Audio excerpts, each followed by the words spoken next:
construct of love or lust. കുടുംബം സ്നേഹത്താൽ നിർമ്മിതമാണോ അതോ മോഹത്താൽ നിർമ്മിതമാണോ? എന്താ വാക്ക്? കുടുംബം സ്നേഹത്താൽ നിർമ്മിതമാണോ അതോ മോഹം കൊണ്ടാണോ വീട് നിർമ്മിക്കേണ്ടത്?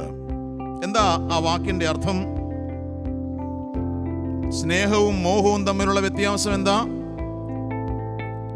സ്നേഹം നൽകുമ്പോൾ തിരികെ കിട്ടുന്നതാണ്. മോഹം ഒന്നും കൊടുക്കേണ്ടതില്ല, വാങ്ങുമ്പോൾ കിട്ടാവുന്നതാണ്. മോഹം വാങ്ങാവുന്നതാണ്, സ്നേഹം കൊടുക്കേണ്ടതാണ്. Love is giving, lust is receiving.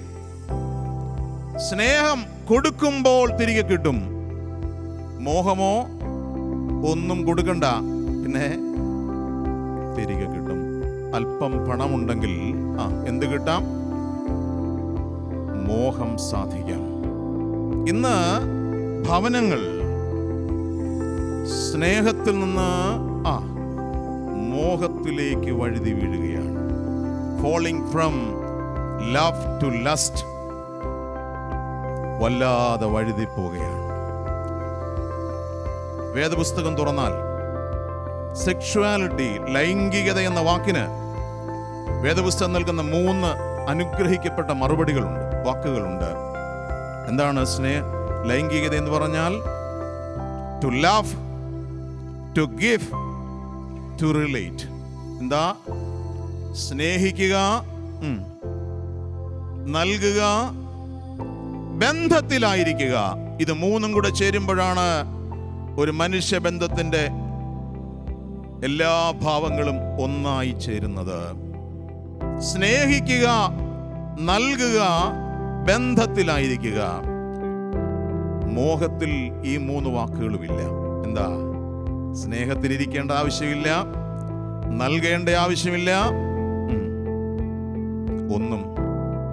ഒന്നും നൽകി ആരെയും സന്തോഷിപ്പിക്കേണ്ടത് ഇല്ല. സ്നേഹത്തിന്റെ ഇടങ്ങൾ ചുരുങ്ങുകയും മോഹത്തിന്റെ ഇടങ്ങൾ വർദ്ധിക്കുകയും ചെയ്യുമ്പോൾ ശരീരം ഒരു ഭോഗവസ്തുവായി മാറുകയാണ്. നിങ്ങൾക്കറിയാം, ഈ കാലത്തിൽ ഏറ്റവും കൂടുതൽ അഴുക്കാകുന്ന വസ്തു ശരീരമാണ്.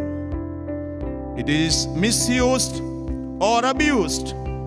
ഈ ശബ്ദം കേൾക്കുന്ന ദൈവമക്കളോട് ഞാൻ പറയട്ടെ, തലമുറകളോട് ഞാൻ പറയട്ടെ, ഈ ശരീരം ഒരു നാളിൽ തിരശ്ശീല മാറ്റുമ്പോൾ ദൈവസന്നിധിയിൽ യാഗപീഠത്തിൽ വെക്കാനുള്ളതാണ്. ഹല്ലേലൂയ.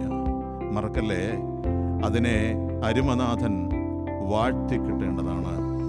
എങ്ങനെയൊക്കെയോ പറഞ്ഞു പോയി വിവാഹത്തിന്റെ ഉദാശിക്ക് നടുവിൽ നിൽക്കുമ്പോൾ മോഹത്തിൽ വീണുപോയ ചിലരെങ്കിലും ദമ്പതികളായി മാറുന്നു എന്ന് ചിന്തിക്കേണ്ടി വരും.